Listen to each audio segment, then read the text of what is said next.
अस्सलाम वालेकुम students, welcome to my channel student life. आज मैं आपके साथ स्टैट 630 की असाइनमेंट शेयर करूंगी। स्प्रिंग सेमेस्टर 2020 की आपकी असाइनमेंट है और ऑब्जेक्टिव असाइनमेंट के ये है कि आप इसमें डिपेंडेंट, इंडिपेंडेंट, मॉडरेटिंग और इंटरवेनिंग फ्रेमवर्क समझ सकते हैं। हाइपोथेसिस की समझ आएगी आपको और रिसर्च वर्क आपको समझ आएगा जो आपको यहाँ पे डाटा दिया गया। उसके बाद लर्निंग आउटकम्स आपके क्या होंगे कि आप आइडेंटिफाई करेंगे टाइप ऑफ स्टडी को, आइडेंटिफाई करेंगे वेरिएबल्स को, उसके बाद थ्योरेटिकल फ्रेमवर्क को अंडरस्टैंड करेंगे, फॉर्मुलेट आपको हाइपोथेसिस यानी मफरूज़े फॉर्मुलेट करने आएंगे और रिसर्च डिज़ाइन एलिमेंट्स को आप आइडेंटिफाई करेंगे।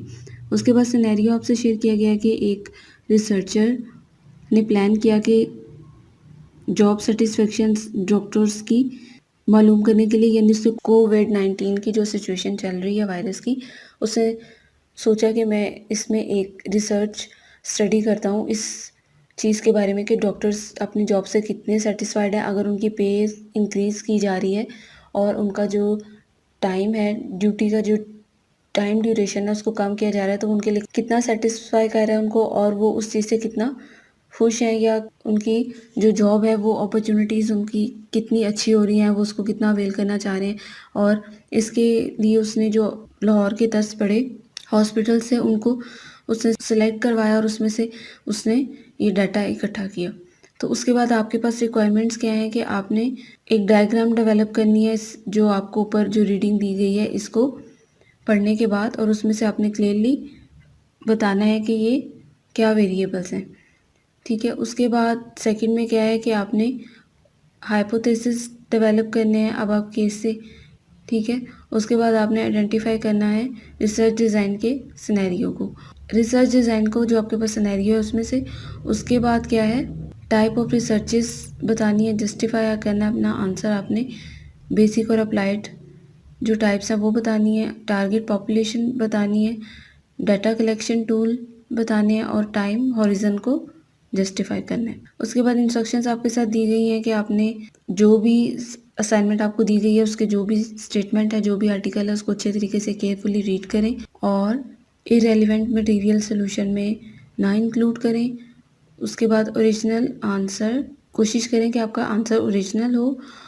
कॉपी पेस्ट मटेरियल आपको ज़ीरो रिजल्ट देगा और ड्यू डेट के बाद असाइनमेंट भी आपकी कंसीडर नहीं होगी। ठीक है, उसके बाद फॉर्मेशन गाइडलाइन उसी तरह के एरियल और रोमन स्टाइल आपने पिक करना है।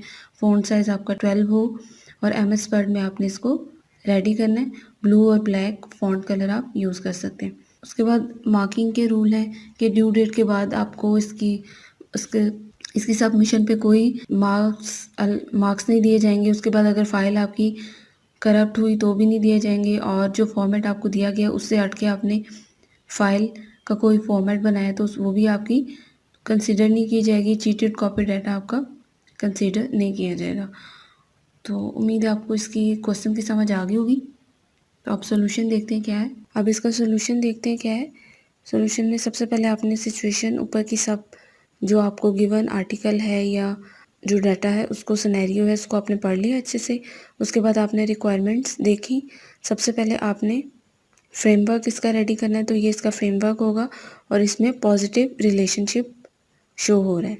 ठीक है, इसी तरह आपने इसका जो डायग्राम है, फ्रेमवर्क है, उसको आपने बनाना है और इसमें ये रिलेशनशिप आपने शो करवाना है। उसके बाद सेकंड पे क्या था, सेकंड में आपने एटलीस्ट वन हाइपोथेसिस क्रिएट करना था अबव केस से। तो यहाँ पे मैंने आपको हाइपोथेसिस दे दी हैं, आप इनमें से फॉलो कर सकते हैं कोई भी। जैसे सैलरी में इंक्रीज़ हो रहा है तो इससे पॉजिटिव रिलेशनशिप होगा जॉब सेटिस्फेक्शन का।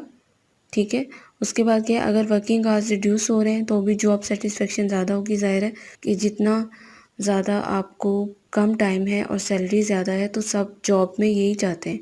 तो ड्यूरेशन अगर टाइम की कम होगी और सैलरी ज़्यादा होगी तो आपको उससे भी सेटिस्फेक्शन मिलेगी। और अगर सैलरी में इंक्रीज़ हो रहा है और वर्किंग आवर्स आपके रिड्यूस हो रहे हैं तो ये भी चीज़ आपकी जॉब सेटिस्फेक्शन को इंक्रीज़ करती है। उसके बाद के रिसर्चेस की टाइप है कि उसमें से कौन सी रिसर्च इसमें यूज़ हो रही है।